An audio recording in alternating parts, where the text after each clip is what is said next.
Three, what I mean by smart sheet is it's a template. It is a template. It comes in an electronic form, but also it comes in a hard copy form. By starting the process now, it just allows chapters to receive some relief while still providing COVID-related care. I can't say or I can't predict when the declared emergency will close down, and I can't say or predict anything about when we'll get through with this or how long we'll be in this declared emergency.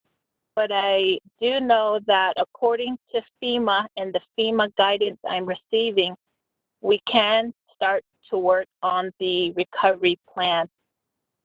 And to me, I think that the chapters have been working very hard, and to receive some type of recovery right now is some relief to chapters. To me, chapters have extended quite a bit, and I just want to start the process, but it doesn't shut down, or it won't. I gotta be careful how I say that. It'll still supplement or coincide with when we do recover fully and the declared emergency that was when the Navajo Nation declared emergency, when it actually shuts down and closes, we have from now until that time to start the recovery process. I just want to be clear on that part. And advocate that our chapters start the recovery process. I understand in the past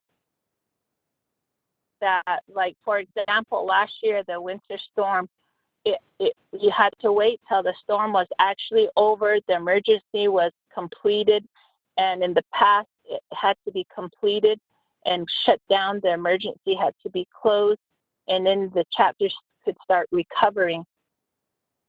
But I now have guidance with FEMA, and given the enormous efforts that the chapters have been providing, I would just want to receive guidance from FEMA that we can start the plan.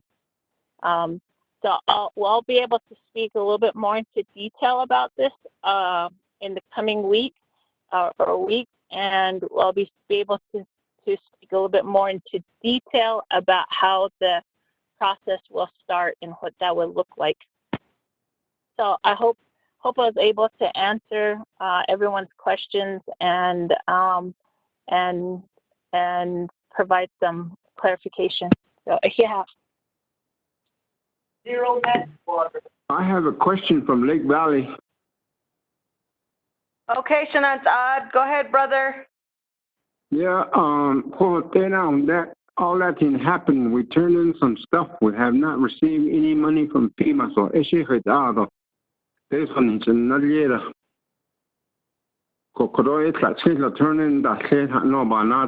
so we need to push those other documents. Turn in that, we haven't seen any money for the chapter yet.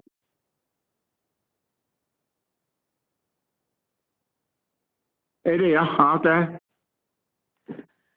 Yeah, Shanant, I didn't kid. Dr. Yellowman, I don't know if you want to answer his question or if you want to take that offline and shoot him an email or schedule a teleconference with him in regards to his question. Yeah, I'm going to have to defer that to DEM, Department of Emergency Management, from last year's FEMA recovery efforts. And that it is a good question, and we do need to revisit that. So I'll put that in the report as well. Thank you, Dr. Yellowman. At this time, I would like to go ahead and see if Casey Begay is on the line now to give a brief update for Eastern Agency chapters. Mr. Begay, are you there?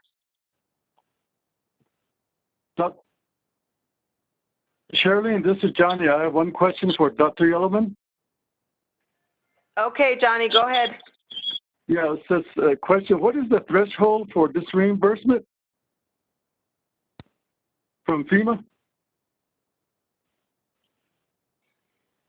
Oh, wow.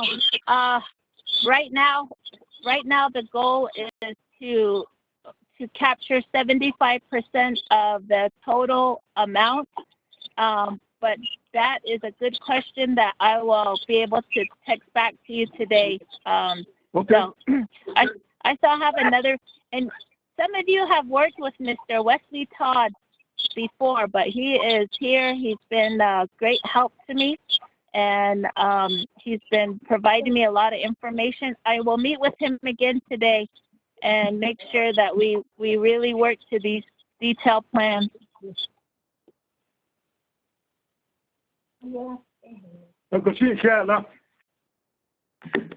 Thank you for the reply, Dr. Yellowman. So I'm going to go ahead and proceed forth. Casey Begay, are you on the line?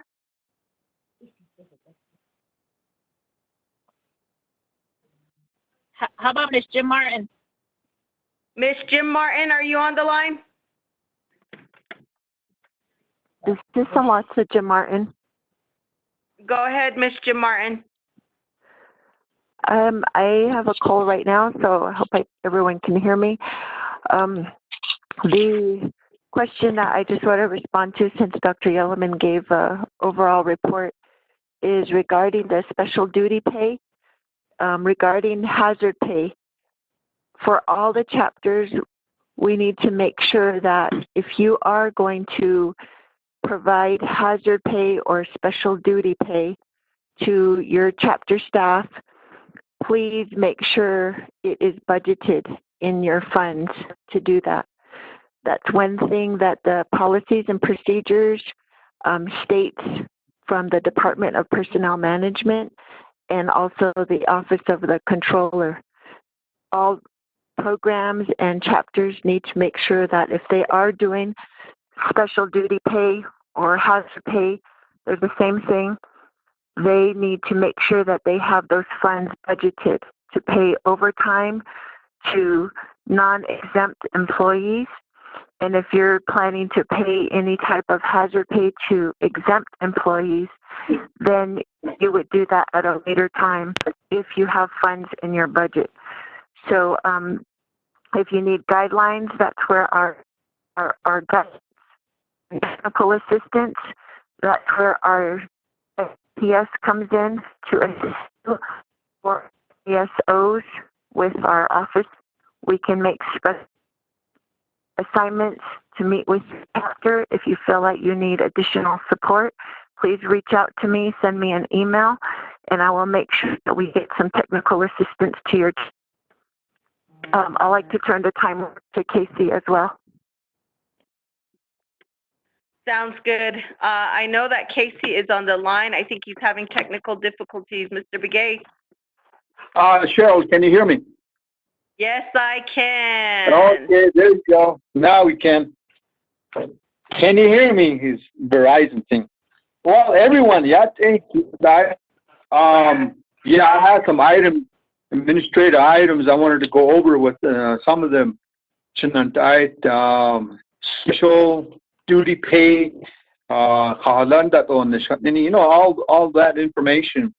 I have had an agenda for a 10 o'clock telecom meeting with the chapters today, but I'm still on the line. Anyway, Shanantai and those staff that is working during this pandemic, I want to say that we want to do the legwork.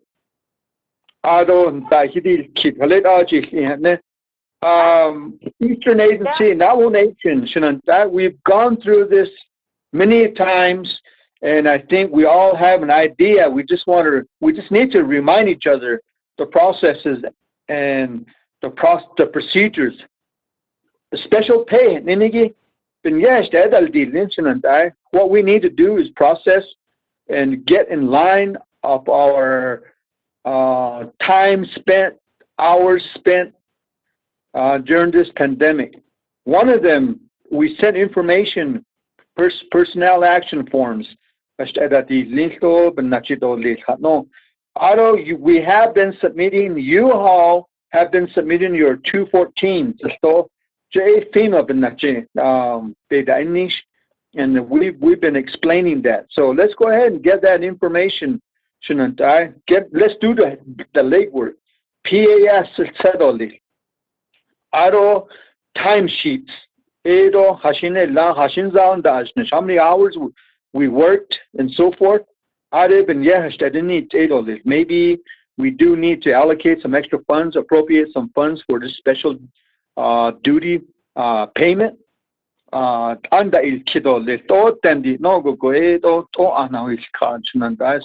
let's go ahead and get ready on that one. That's one.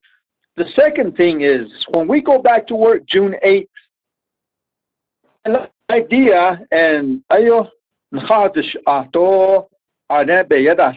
let's be uniform. I need all with different times, different days, different people. So let's go ahead and be uniform on certain days, certain times, and let's go ahead and I think that is a good idea, the way Ms. Capitan had mentioned earlier. We want to be uniform all across with Eastern agencies and chapters. So let's go ahead and get that one. As Sanlatza mentioned and Dr. Yellman mentioned, we don't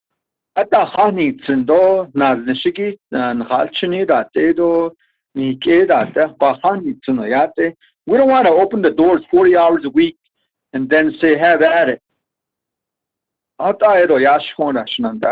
So we need to take some form of prevention, some interventions, lay like plexiglass at the doorway, maybe order more masks, get some gloves for the chapters.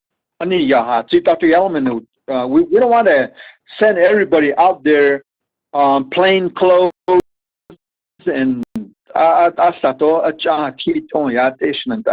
that's one of the items. We want to establish some form of guidelines. As Dr. Yellman mentioned, we want to have some form of protocol, some form of procedure and conduct, public conduct. We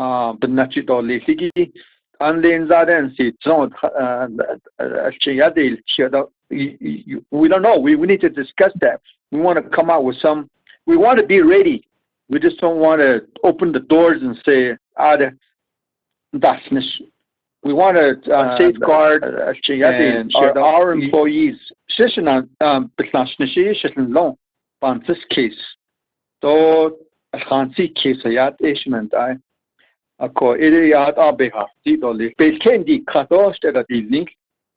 other thing, there was an email that sent out to all the Eastern chapters, and the council has been meeting on it. The president's been asking for information. I think that 600 million, that CARES Act,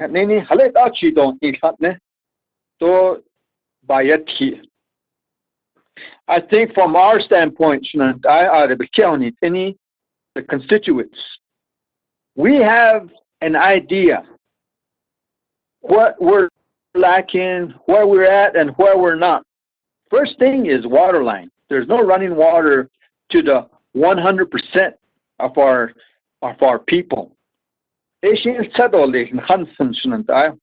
go ahead and do our infrastructure on water lines. Our power line, though, a lot of our constituents, we can't need any power line, though. We don't have that electricity. And the one main thing I think we need to suggest to the council is the infrastructure, the technical aspect of it, internet. I have to get on top of the hill, and my phone, I lose reception when I'm on all these teleconferences. So that's another thing. So those are three things. Now, you and I, we need to start working on our legwork again. Home site leases. A lot of our constituents don't have home site leases. And that's one of the requirements on having water line and power lines. So making that step, Dr. Yellman and I and departments. We've already made that move. One of the major moves I think we're making is that I think that it has a significance is land department will be housed within our building. So now whole land department will be at the AST building, to kind of trigger and to initiate these home site leases. So this case with one of the things our office will be working on is some of these funds budgets from the chapters are outstanding and they're past due. Some of the sales tax data. Some of you have not used your gaming or utilities. And come to find out, some of the chapters have not even received their supplemental funds for your stipends. So if she wants the finance department gets back to work, we need to complete our employee performance appraisals. And right now, I think it was mentioned earlier last week that New Mexico funds to get some of those chapter outlay funds, but we don't want any of those funds called back. We don't want any of those funds to be reprised or donated. Let me just put it that way. So we need to work on those. To work with the chapters, let's go ahead and get the bathroom additions in there for those that don't have bathroom additions. Then of course, let's go ahead and start working on the house wiring.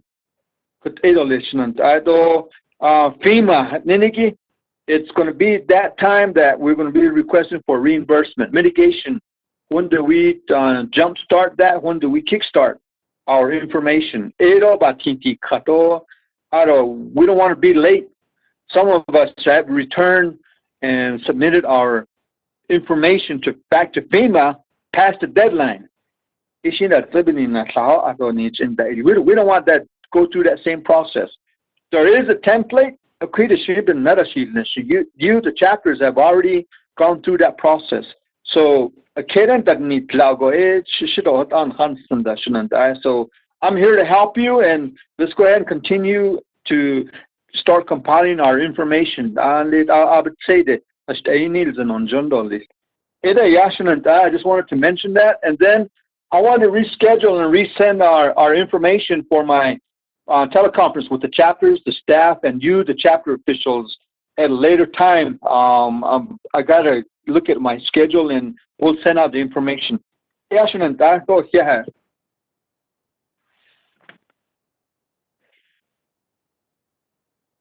Casey, for the update in Chicago. I'll go ahead and proceed forth with the agenda, going on to leadership, and we are calling on updates from the legislative branch. Do we have Delegate Freeland on the line? If so, it's all yours, Delegate Freeland, to provide an update with chapters. Yeah. Good morning, Cheryl, chapter officials and staff. First of all, I wanted to acknowledge my chapters on the call: Crown Point, Sehai, Nadushkish, Vicente, White Rock, Lake Valley, Herfano, and Naizi. Eastern Agency, good morning. I hope each and every one of you are doing well, your families as well. Shia, I wanted just to do a quick update. I don't know if there are any other delegates online. My colleagues, 24th Council, am I the only one, Cheryl? Well, I'm done. It sounds like it, yes. Okay, all right. Well, first of all, wanted to do a quick update last week regarding the CARES Act, and I'm glad Casey brought this up. The CARES Act acceptance legislation was completed. There was also language in the legislation that states that the council will start working on an expenditure plan. Real important, Chantal. We've got to start figuring out how we're going to utilize the $600 million. In the meantime, the clock is ticking at this time, Kadia. So we have until December 30th to spend this money. Right beginning this week, I think actually on Thursday, there's going to be a call with the council regarding input on an expenditure plan. And I've been asking my chapters for their input as well to ensure that we get adequacy on what types of projects we can look at. I'm glad Casey mentioned water lines because in the original legislation 00115-20, the legislation, there was over 300 comments that were submitted. And the number Brother, one hold on real comment quick. Brother, hold on real quick. Those of you who are on the line, please mute your phone. We can hear your conversations in the background. Sean, to mute your phones. Thank you. Go ahead, Chair. Thank you. And we have got over 300 comments, almost 400 comments on the legislation itself. Number one comment to utilize the funds was for water lines. And I'm glad that this is one of the things that I hold dearly is basic infrastructure development, water lines, power lines, and bathroom additions. That's emphasis on moving forward. We really need to encourage our chapters to work together with and identify those constituents that need water lines and bathroom addition. I bring this up because we can build these bathrooms for sanitary purposes and get our people a bathtub, a commode, and a bath sink so they can utilize these within their home. Three huge endeavors, huge challenges that we face in Eastern Agency. Number one, rights of way, the land status. How are we best get this done and obtain rights of way? There are certain chapters that already have water projects going on right now that have already done, have already cleared the rights of way process. But we have to work with the BIA. We have to work with the BLM, especially through allotments and obtaining signatures for these rights of way. So we've, as a member of Resource and Development Committee, we've already been talking to the BIA, and I've already brought this up to the BIA. Mr. Stevens, I don't know if you're on the line, Mr. Stevens, and Mr. Sosi. Mr. Sosi, I don't know if you're on the line as well, but how can we expedite these rights of way processes in Eastern Agency?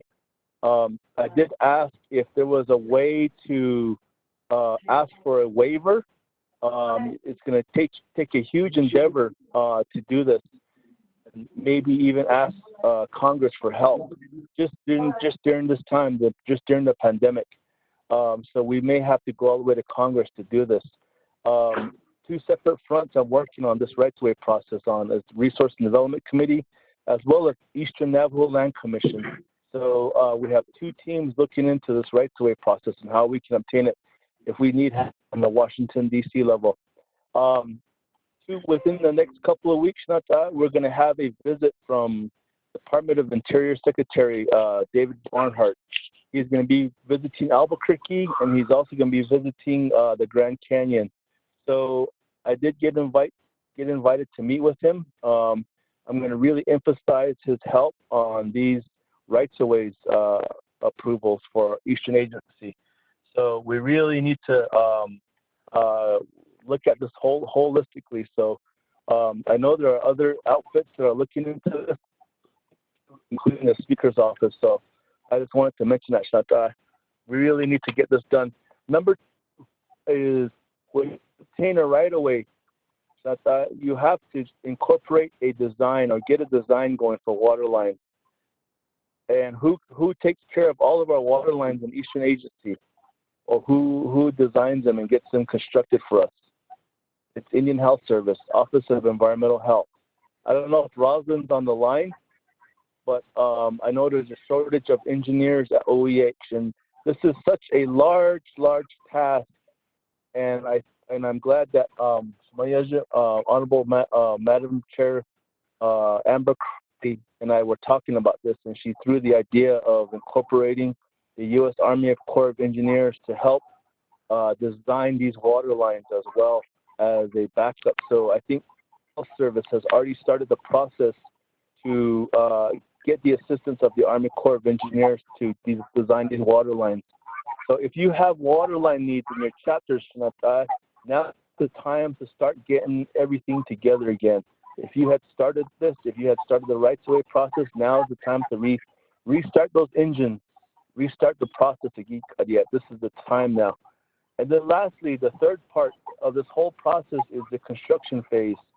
You know, we have a lot of territory in Eastern Agency, a lot of rural communities, a lot of constituents that live in rural areas. And who's going to be up for this task? And we put a bug in NECA's ear. We put a bug in their ear to get ready, because we're going to need their help. We're going to need the help of a lot of our construction, naval construction companies to start building these water lines and getting them done. That's what I've been focusing on these last couple of weeks, ever since the 600 million came in. And I really, really emphasize this to RDC as Eastern delegate, Eastern Agency Rep Begia. So you're well represented, I hope, on RDC. I really speak for Eastern Agency on the committee. If there's something that you need, if there's something that you need addressing with RDC, please contact me. Please contact me. My chapters, I really appreciate my chapters contacting me every time. I'm always on the phone with them, so I really appreciate that. I'm going to give you my cell phone number. I always give it out. I don't have any trouble giving it out. Even at chapter meeting, I give it out. Yeah. So here you go. 928-259-1620. 928-259-1620. The cell phone is on 24 hours a day, 365 days a year, 7 days a week. So I get calls in the middle of the night. I'm not going to say which chapters call me, but I get text messages in the middle of the night. Hey, feel free to contact me. If I don't answer, please send me a text message. That's also the best way. It's probably because I'm on another call. I get multiple calls. I get on multiple calls each day. Right now, I'm working my way up to White Rock. I'm just leaving Crown Point. I'm sitting by the police station right now on Highway 370. As you pass Vicente and go north, there's no cell service, so I have to do my update before I head up to White Rock, and then I'm headed up to just the health center from there. But real important, we start emphasizing the water projects and get this going. Yeah. Then lastly, the other area I want to get some attention to, or draw some attention to, is the Navajo Gallup Water Supply Project and the Cutter Lateral projects.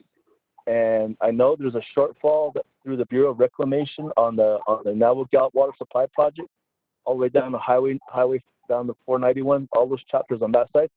But we also have the BB9, the BBN reach out this way, out towards Crown Point.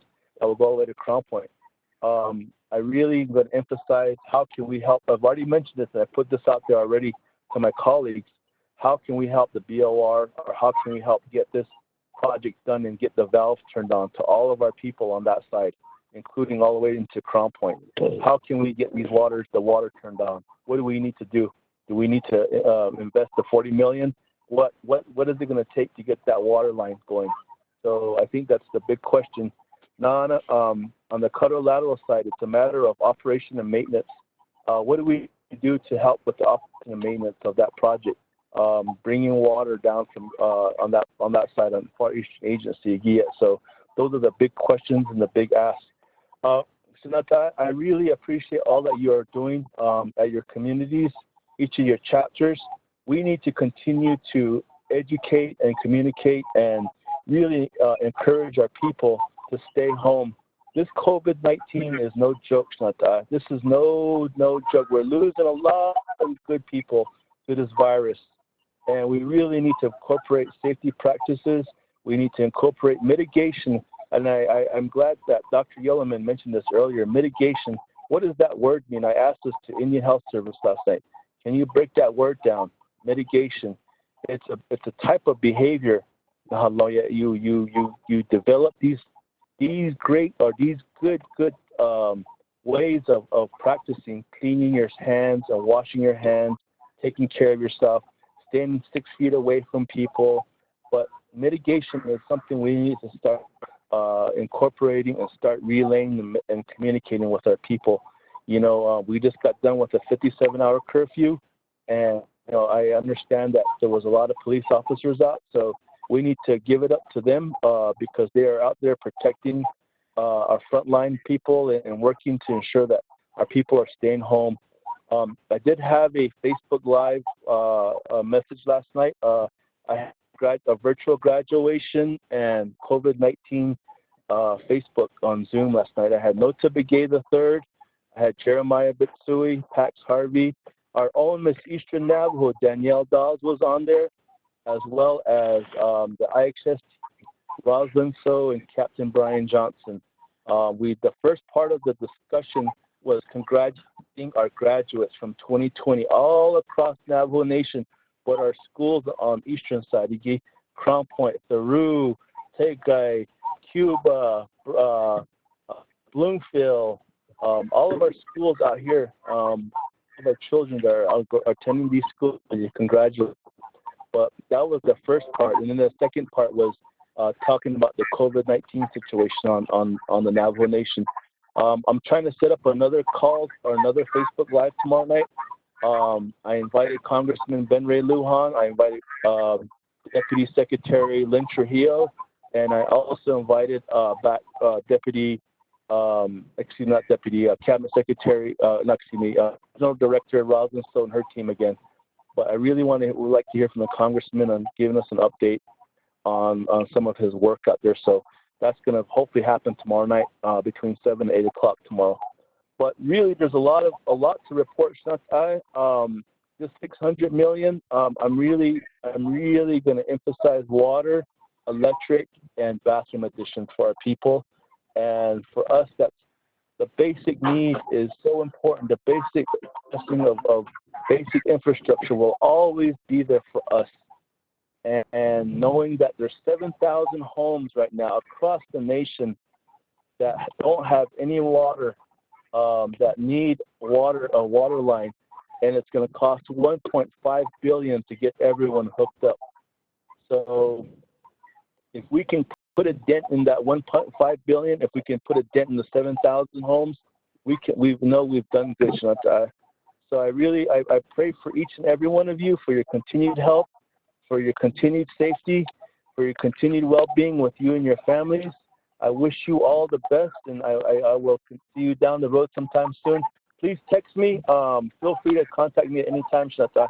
I'm here as your public servant as well as the public servant of our 8 chapters and of all the 31 chapters. So, Shata. So thank you. That's it, Cheryl. Thank you. Thank you, Delegate Freeland, for the update. I know that Delegate Henyo is on the road. I don't know if you're available. Delegate Edmund Yazzie, are you available? Yeah, I'll just say something real quick, okay, Cheryl? Thank you. You're doing a good job, and to all our listeners, this is Edmund Yazzie, and just want to say, as usual, I kind of heard the conversation of reopening. That's pretty interesting, while our numbers are still high. And like we say, this virus is still, among us, and we still need to be careful, and I really believe that. And we just need to let our people know too as well. And I know you get tired of hearing this, but we just got to stay safe. We talked about earlier on the $600 million. We have to yet determine if that's going to be vetoed or approved by the president. I understand there's 2 legislations that are going to be entered for that money. I just wish and hope that we could, and we will continue to work together. Try and see if we can get some kind of resolvement out of the money that we got from DC.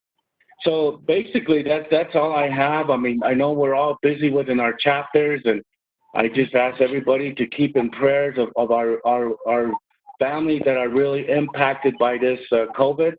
And as you all know, we're all hit pretty strong. And I understand that the Eastern Fair has been closed, and I don't know if the other fairs are going to come right along the line with that. But I was just reading the journal this morning, Albuquerque, and the state of New Mexico is still with the high numbers, and and the governor, I understand, indicated that we're going to have to slowly open up our offices like the MVD and so forth. So, but anyhow, I just, to all the division directors, our chapter leaders, I just ask that, just keep up in your prayers and pray for one another. And that's all I have. Cheryl, and thank you for taking the call, and that's it. We'll keep in touch. For providing an update to Eastern Agency leadership. Do we have Delegate Henyo on the line? And the White House doctor did it. Do we have Delegate Pernell Halona on the line? Okay, so we'll go ahead and proceed forth with our agenda. Whoa. Delegate Daniel So. Oh, Shanant, Delegate Daniel So, my apologies. Go ahead, but really quick, all of you, can you please be mindful to mute your phones, Shona, because we still can hear some background. So we'll go ahead and proceed forth. Go ahead, Chair Daniel So. Okay, thank you. Shanant, Kahasin. The HES committee is basically looking at a COVID-19 leave policy. Basically a special time where an employee may request for leave and not have to use their annual leave or their sick leave or their family leave. So this is a time when the committee felt like it's a special situation and that an employee can request leave. So let's say an employee may request leave when a family member has tested positive and requires assistance from the employee. When the employee has tested positive for the virus, then the employee is required by his or supervisor to be working. So that's what we're working on. The committee has also basically informally prioritized water line, power line, and the internet. Those are the three items that we will be focusing on. The other is I had Mario Atencio, my LDA, send out a letter basically on that concept, Light Up Navajo.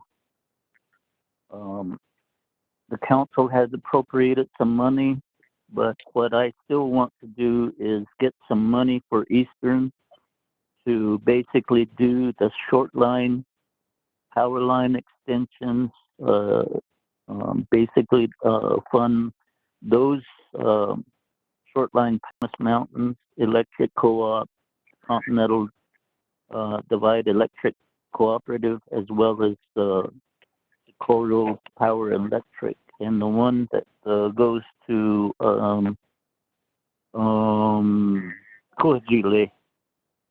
So if you guys, if the chapter officials can basically give respond to that email, to the letter, and provide some new updated listing, and we'll get some better price estimates, cost estimates that we can include as part of this expenditure plan for power line extension. The other is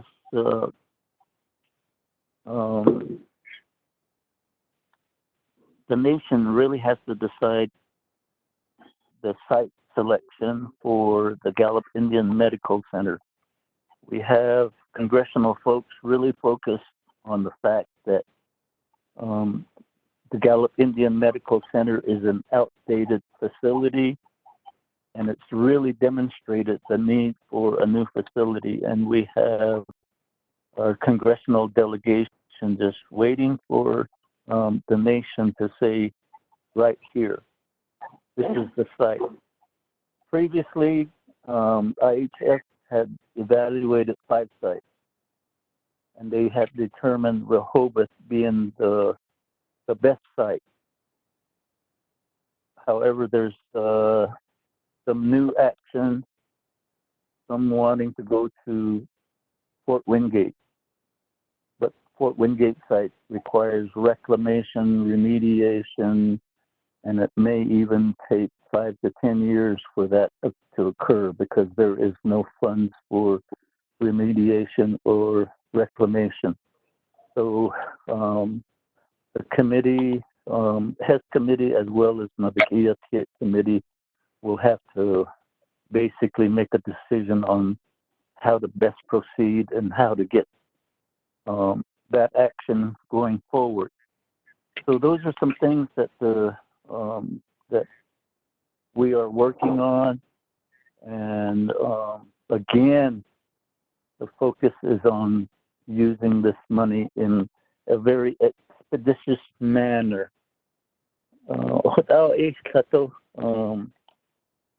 Niya hasito les kwaginin on this data and the so nostro is like the base of George Chudedil and Higi Bedadil car. So again, thank you for facilitating this teleconference, and I appreciate Ms. Yazzie for keeping everybody on task.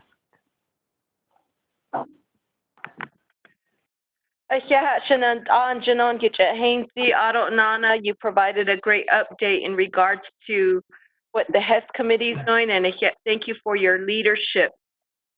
If there are no questions for our delegates, I would like to proceed forth on our agenda. And I just want to thank you guys again for muting your phones while we're on teleconference.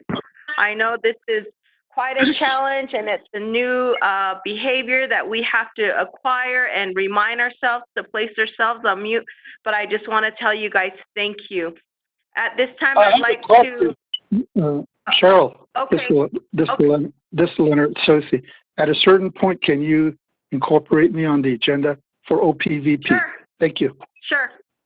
Okay, at this time, I'd like to proceed forth with Chief Justice Joanne Jane, Navajo Nation Judicial Branch. I have a question, Judge. Sir. Hello? Hello, go ahead, Chief Justice. Thank you. Good morning, Yate Bennett. Thank you very much for allowing the judicial branch to be part of the conversation and part of this united effort that we have as a nation. I wanted to bring up make an update at this time. I have reported earlier that the judicial branch has been on a close the building status since March 25th. And however, we are still providing essential services, and those are for essential cases that the judicial branch has to maintain. As I also had reported earlier, that our employees are on telecommuting status and or administrative leave. Wanted to clarify for individuals that are listening, and thank you very much. And I want to, before I continue, I want to say thank you very much for all of the council delegates that are on the line. Thank you. All of the chapter officials, thank you, and all of our volunteers and all of our partners that are on the line. And also would like to address the President Nez and Vice President Leiser, and then also Speaker Damon. So thank you very much. What I wanted to inform the listeners is that the judicial branch has a separate employee policies and procedures. And so the policies and procedures in many ways mirrors the executive and the legislative branch, but many, many years ago, it was approved that the judicial branch would have its own employee policies and procedure. And therefore, as you may note, the telecommuting began back in March of this year. And so it ends. I had an administrative order that I signed over a month ago so that telecommuting for judicial branch employees expires next Friday, May 29th. Today, I will be signing another administrative order, and that will allow the continuity of services, and it will allow employees to continue to telecommute and to be on admin leave. And so, but during this time, we have a lot of duties to do, and we have a lot of responsibility, because as we all know, we have to have our employees be safe, and then also the public that utilizes our service to be safe. And therefore, we have thought ahead. And the reason for the July 31st is that we don't have a flattening of the curve, and we follow all of our local health comments and their recommendations as to where we are at, and then also with the CDC. So based on all of that, and based on the structure of the judicial branch, July 31st would be a target date in regards to end telecommuting. However, during this time, there are deadlines that we have set. And so I'll just give it to you really brief. On July 30th, from now to July 30th, will be studying and accessing our ability to begin additional services beyond essential services. So right now, we are doing essential services by telecommunication service such as fax, email, and so forth. And so between now and July 30th, and we have already been talking and already have been planning this anyway, but it's now we put it down with some deadlines. And so July 30th, by that date, our target is that we are going to see, and that when are we going to begin to provide services that are more than essential services. Excuse me. And then before that, also though, on June 30th, there is a directive to all the districts that we are going to assess our buildings and our facilities to see what kind of physical changes that we need to make, and or what kind of modifications that we need to make so that we can increase the safety of the facilities for our employees to come back in, to reconstitute, reconstitute to come back in. And so we're looking at in phases. We don't envision that everybody's going to come back the same day, because that's not realistic because of the facilities, because for all we know, there may be a second wave. And then also each district court is different in the sense some are bigger, some are smaller, some have unique problems or unique challenges, and so forth. And so we have taken all of that into consideration. So the judicial branch has this strategy. We have this plan that we have worked together as a branch with employees with what we call the COOP team. And that COOP team was the continuity of operations plan. And in that plan, we have laid out, what do we do if another emergency came up? What is your walk-away tools that you are supposed to take with you? For example, a tool might be your books, your computer, your files that you need. And so our COOP plan has all of that. So it's a very it's a well prepared, well thought out plan. Now, having said that, though, anytime you have a plan like that, there's still a lot of challenges with it. So we have had our challenges in implementing that COOP, because, as we all know, broadband is not available to everyone. So it would be a perfect world if we had all of our employees that had broadband, so that we could all use computers and that we could all provide all of that service. And we also are very cognizant, and we are very appreciative of our Navajo, of our Diné, because we know that not everybody that needs to use the services will not be able to have that broadband available to them. So that to the best extent possible, we have been providing that service to our to our people.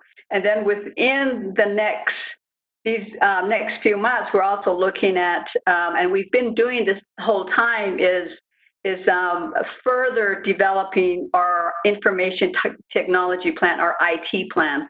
And so that we want to be ready, and we want to be ready so if something breaks down, if we have another way, we are going to be, hopefully, we are planning to be ready for that.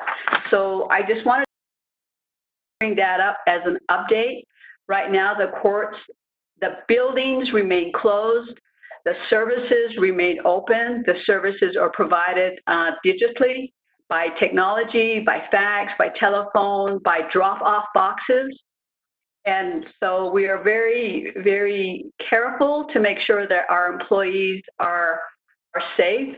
And then also with our individuals that need to come, they may need our services. So we have provided telephone.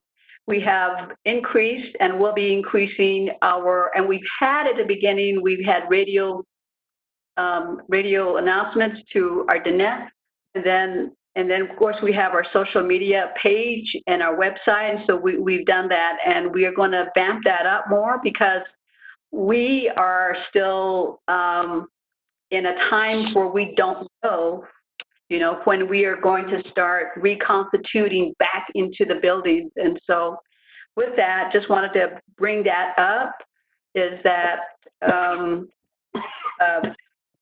for employees are very hardworking, as are all of your employees, and as are all of our elected officials and all of our volunteers and everyone. And so this will be the end of my report, and I am very grateful that I have this source of communication for you. And so we do have, if there are any questions, our website has all of our district courts. For example, in Eastern, we have Crown Point. And then we also, we have Pueblo Pintado, but those services at Pueblo Pintado are being taken by Crown Point. And then way further in the way far eastern side, we have Tochale, we have Alamo, and then we have Rama South on the south side. So thank you very much. Thank you for your time, and bless